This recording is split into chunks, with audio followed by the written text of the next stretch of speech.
Crispus Attucks, The First Man to Fall, a long-form documentary script. Before there was a United States of America, before the Declaration of Independence, and before George Washington commanded a revolutionary army, an African and Indigenous sailor stood in a snow-covered Boston street. His name was Crispus Attucks. He was not a wealthy landowner. He was not a famous politician. He did not command soldiers, write laws, or sit in a colonial legislature. Crispus Attucks was a working man, a sailor, a laborer, and according to historical evidence, possibly a man who had escaped slavery and spent approximately 20 years protecting his freedom. On the night of the 5th of March, 1770, British soldiers raised their muskets and fired into a crowd of civilians. 5 men would eventually die. Crispus Attucks was the first person to fall during the event remembered as the Boston Massacre. His death transformed an almost unknown sailor into one of the earliest martyrs of the American struggle for independence. But who was Crispus Attucks? Where did he come from? Why was he standing at the front of that crowd? And why did generations of Americans have to fight to make sure that his name was not forgotten? This is the story of Crispus Attucks, the man, the mystery, the massacre, and the legacy. Chapter 1. A Man Hidden by History. Much of the life of Crispus Attucks remains a mystery. The National Park Service lists his birth around 1723 in Framingham, Massachusetts. Historical descriptions identify him as a man of mixed African and Indigenous ancestry. Witnesses later used several racial descriptions for him, showing how people of his time struggled to categorize a man who belonged to more than one world. Some later accounts claim that his father was African and his mother was a Native American woman. Others have connected him to the Natick or Wampanoag people. However, historians do not possess a birth certificate, family Bible, or confirmed personal account written by Attucks himself. That is important to understand. There are many stories about Crispus Attucks, but only a limited number of facts can be proven with complete certainty. Even the familiar portraits of him were created long after his death. No confirmed image made during his lifetime is known to exist. The dignified face commonly shown in books, museums, and classrooms is an artist's interpretation of what he may have looked like. Yet the absence of a confirmed portrait does not make Attucks invisible. Historical documents give us clues. They tell us that he was unusually tall for his time, reportedly about 6 feet 2 inches. They tell us that he was physically strong. They tell us that he worked around ships and the waterfront. They tell us that he was approximately 47 years old when he died. And they tell us that when a dangerous confrontation developed in Boston, Crispus Attucks was not hiding at the back of the crowd. He was standing near the front. Chapter 2. The Runaway Advertisement. On the 2nd of October, 1750, a Massachusetts enslaver named William Brown placed a notice in the Boston Gazette. Brown was searching for a 27-year-old man who had escaped from him. The man's name was written as Crispus. The advertisement described him as extremely tall and of mixed ancestry. Brown offered a reward for his capture and return.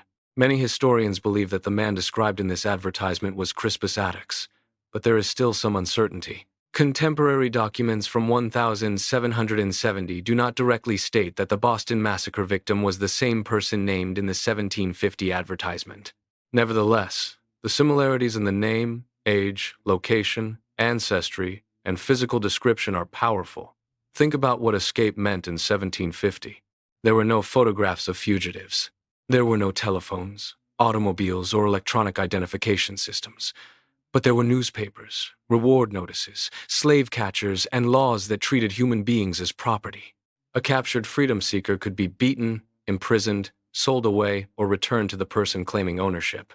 If Crispus Attucks was the man in that advertisement, he successfully avoided capture for approximately 20 years. That alone would make his life extraordinary. He may have used the name Michael Johnson to protect himself. Early reports and the coroner's record initially identified the dead man by that name. Newspapers soon connected Michael Johnson with the name Crispus Attucks. For a person escaping slavery, changing one's name could mean survival. A different name allowed a man to work, travel, and enter ports without immediately attracting attention. Crispus Attucks may therefore have lived with 2 identities: the man the authorities were looking for and the working sailor known to the men around him. Chapter 3. Freedom at Sea. Attucks became associated with the dangerous world of sailors, whalers, dock workers, and maritime laborers. The sea offered black and indigenous men opportunities that were often unavailable on land. A ship still had strict authority and brutal working conditions, but skill and physical ability sometimes mattered more aboard a vessel than social status did in a colonial town. A ship needed men who could climb rigging, handle ropes, raise sails, load cargo, and survive terrible weather. Sailors might travel between Boston, the Caribbean, the American South, and other Atlantic ports. Contemporary newspaper reports said Attucks had recently been connected with New Providence in the Bahamas and was in Boston preparing to travel to North Carolina. The ocean may have helped conceal him.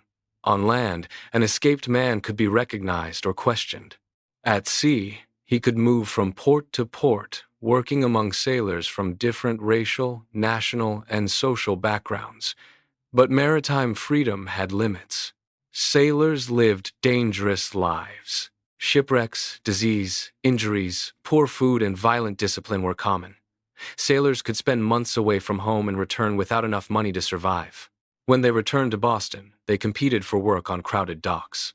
This would become important because one source of hostility between townspeople and British soldiers was economic competition. Soldiers sometimes worked additional jobs for low wages. Local laborers believed the troops were not only occupying their streets, but taking employment away from them. Crispus Attucks was not separated from that working-class world. He was part of it. Chapter 4. Boston under occupation. By the late 1760s, Boston was a town under tremendous pressure. Great Britain had accumulated enormous debts during the French and Indian War. The British government believed the colonies should help pay the cost of their defense. Parliament imposed new taxes and regulations. Many colonists believed these policies violated their rights because they had no elected representatives in Parliament. The disagreement was about more than tea. It involved paper, imported goods, customs enforcement, political authority, and the question of whether Britain could tax and govern the colonies without their consent. Protests grew. Merchants organized boycotts. Crowds threatened customs officials. British authorities responded by sending troops into Boston in 1768. The soldiers marched through the town in their red uniforms. They guarded public buildings, enforced order, and represented British power. Their presence did not calm Boston. It made the situation worse. Residents resented being watched by armed troops. Soldiers resented being insulted and attacked by civilians. Local workers resented soldiers competing for jobs. Street fights and confrontations became increasingly common. Boston had become a barrel of gunpowder. All that was required was a spark. Chapter 5. A Child's Death. On the 22nd of February, 1770, less than 2 weeks before the Boston Massacre, a customs employee named Ebenezer Richardson became involved in a confrontation with a crowd. Richardson fired a weapon from a building. An 11-year-old boy named Christopher Sider was struck and killed. Thousands reportedly participated in the child's funeral procession. Patriot leaders presented him as a victim of British oppression. Sider's death intensified the anger already spreading through Boston. This creates an important historical distinction. Crispus Attucks is frequently called the first person killed in the American Revolution. More precisely, Attucks was the first person killed during the Boston Massacre and became the most famous early martyr of the revolutionary struggle. Christopher Sider had been killed 11 days earlier. Historical truth does not diminish Attucks. It makes the complete story stronger. Crispus Attucks became important not merely because of the order in which people died, but because of where he stood, what his death represented, and how generations remembered him. Chapter 6. March 5, 1770. The evening of March 5 was cold. Snow and ice covered the streets of Boston. A dispute began near the customs house on King Street, today known as State Street. A young apprentice accused a British officer of failing to pay a bill. Words were exchanged near a British sentry. A crowd began to gather. The church bells rang. Some people may initially have believed there was a fire, a serious danger in a wooden colonial town. Men poured into the streets. Arguments and insults increased. The lone sentry called for assistance. Captain Thomas Preston arrived with additional soldiers. Soon, a small line of armed British troops faced an increasingly angry crowd. Snowballs flew. Some contained hard ice. Sticks, oyster shells, and pieces of debris were reportedly thrown. People shouted at the soldiers to fire. The soldiers stood with loaded muskets and fixed bayonets. No one knew whether the confrontation would end with insults or bloodshed. Then Crispus Attucks entered the center of the story. Witnesses placed a tall man of mixed ancestry at the head of a group of sailors. He carried or leaned upon a heavy wooden club, sometimes described as a cordwood stick. Some witnesses claimed he encouraged the crowd. Some said he struck a soldier. Other testimony suggests he was leaning on the stick when the firing began.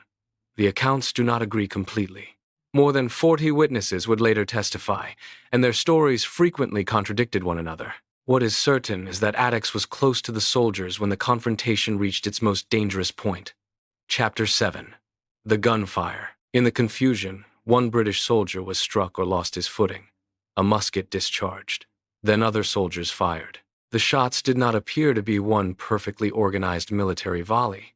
They came in a confused and deadly series. Smoke filled King Street. People screamed and ran. 11 civilians were hit. Crispus Attucks was struck by 2 musket balls in the chest and died almost immediately. Samuel Gray and James Caldwell also died that night. 17-year-old Samuel Maverick died the following morning. Patrick Carr survived for several days before dying from his wounds. 5 people were dead. Several others were injured. A street confrontation had become a political explosion. Crispus Attucks had survived dangerous voyages, harsh labor, and possibly 2 decades as a freedom seeker. But his life ended on a Boston street beneath the muskets of British soldiers. The man who may have escaped enslavement was killed during a confrontation over liberty. That contradiction would shape his legacy. Chapter 8. Hero, protester, or rioter? Was Crispus Attucks an innocent bystander? Probably not. Was he a violent criminal? The evidence does not justify such a simple conclusion. Visit afroacademy.org for free supplemental Black history and education. Please share, like, and subscribe. Oren Z.